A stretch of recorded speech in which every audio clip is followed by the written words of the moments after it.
গত কিছুদিন আগে এক নেতা বলছিল যে কোরআনের সাথে রাজনীতির কোনো সম্পর্ক নাই, কোরআনের সাথে রাজনীতির কোনো সম্পর্ক নাই। আমি আজকের জুমা থেকে তাকে বলি, না, আপনি জানেন না। আপনাকে যদি জিজ্ঞেস করি সূরা ফাতিহার অনুবাদ বলেন, আপনি পারবেন না। কোরআনের সাথে রাজনীতির সম্পর্ক আছে কিনা আপনি কিভাবে জানবেন? আপনি তো মূর্খ নেতা। এক নেতা বলে কোরআনের সাথে রাজনীতির কোনো সম্পর্ক নাই।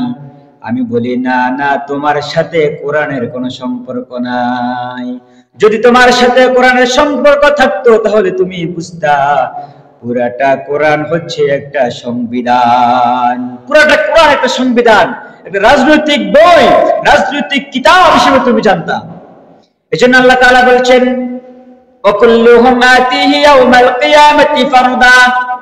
মানুষ যখন হিসাব দিবে তখন রবের সামনে একা একা দাঁড়াতে হবে। এই কথা যখন তার মনে তাকে জানাবে, এই কথা যখন সে জানবে, এই কথা যখন সে জানার পর ভয় করবে, তখন সঙ্গে সঙ্গে রবের বিপরীত আর কোনো কথা সে বলতে পারে না, কোনো কথা সে আর বলবে না। রবের ভয় থাকতে হবে। এজন্য আল্লাহ তাআলা বলছেন, ইয়া আইয়ুহাল্লাযীনা আমানু তাকুল্লাহা হাক্কা তুকাতি। ও ঈমানদারগণ, তোমরা আমি রবকে ভয় করো, যেমনি ভাবে ভয় করা আমি আল্লাহ তাআলাকে দরকার তেমন ভাবে ভয় করো। আর আমাকে যদি তেমন ভাবে ভয় করতে পারো, দুনিয়ার জীবন তোমার জন্য কল্যাণ, পরকালের জীবন তোমার জন্য মুক্তির ব্যবস্থা রয়েছে। সুবহানাল্লাহ।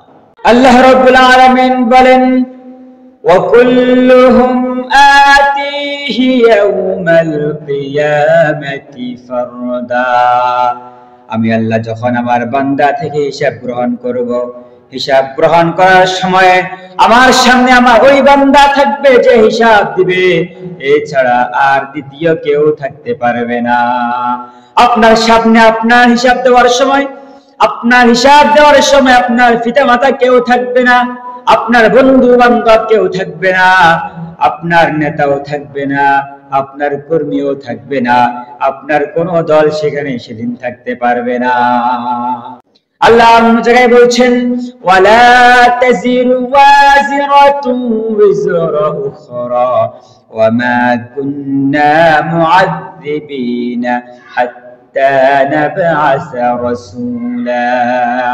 আপনার হিসাব আপনাকে একা একা দিতে হবে। আপনার হিসাব আপনার মা দিবে না, আপনার বাবা দিবে না, আপনার নেতা দিবে না, আপনার কর্মী দিবে না, আপনার পীর দিবে না, আপনার মুরিদও দিবে না, কেউ আপনার হিসাব দিবে না। এজন্য রব বলছেন, যখন তোমরা আমি আল্লাহ তাআলার ইবাদত করবা, ভালোভাবে করো। আমি আল্লাহ ছাড়া অন্য কারো দাসত্ব গোলামি করা যাবে না। কে বলছেন?